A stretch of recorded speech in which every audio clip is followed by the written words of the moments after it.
London Book Fair. What I really love about video is interviewing people who have a real passion for what they do, and I think I'm at the right place for that. Publishers, authors, visitors come here to meet. It's a very international expo, so I'm glad.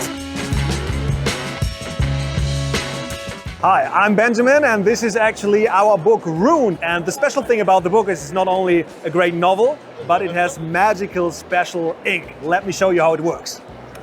Look at this. It looked like a black page, but it's actually now disappearing. And when I put my cold fingers now onto it, it's coming back. And also we have like glowing inks, and they are not only cool to look at, but part of a puzzle. And as you can see, there's nothing. It's just a black page. But now when I put UV light on it, you can see it's not only visible with the UV light, but it's glowing. So a lot of fun reading and experiencing the book.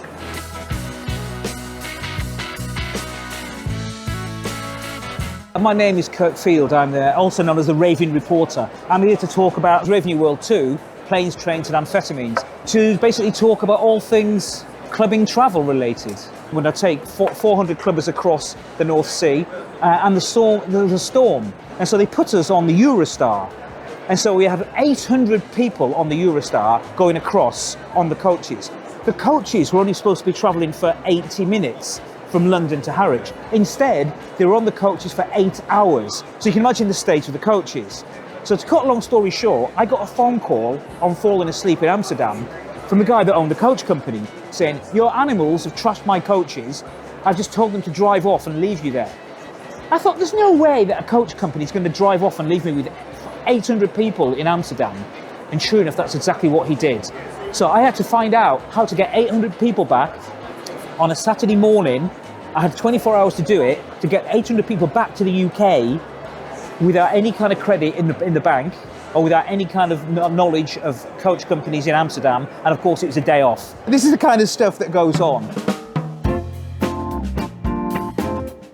We're an independent, medium-sized publisher, and we're based in Cheltenham in Gloucestershire. We published a book at the beginning of this year, which has done really well for us, called Chemically Imbalanced, which is a very controversial book about prescribing of antidepressants. Controversy can come in all kinds of places, because our best-selling book of 2023 was called The Princes in the Tower, which essentially showed that the two princes in the tower weren't murdered, and that was incredibly controversial. It's a subject that's whatever 600 years old, but the people who are interested in that subject, who are deeply knowledgeable, have very strong opinions, but that's good.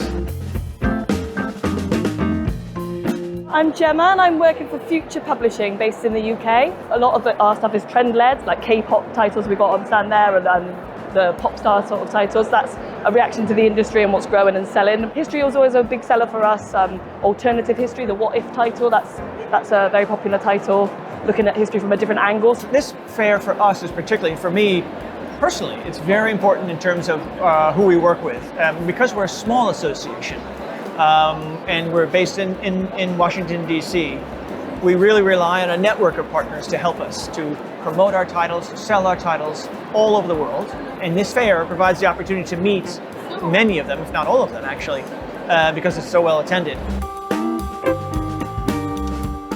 Self-publishing is becoming a much bigger thing now. We're not a vanity publisher. There's lots of them about. They will take your money and basically not do anything. We're typesetters, so we go right from the concept. We're page design, first proofs, final proofs, print-ready PDFs, e-books, covers, the whole lot. We just help people, and that's our job. It's one thing to be able to write a book, and then you're finished and you think, what do I do with it thereafter? Luckily, I came across the work with Colin, and so he's really helped me, guided me through that process in what I needed to do, how I needed to do it. Four books here, they're a series and they're memoir, so it's kind of like reparenting of a childhood. So it's to help other people, that have gone through different types of trauma, and actually see the process of that trauma as they grow, and to know at the end of the day, regardless of what's happened to you, first of all, there's no shame, and second of all, that you can have an amazing life.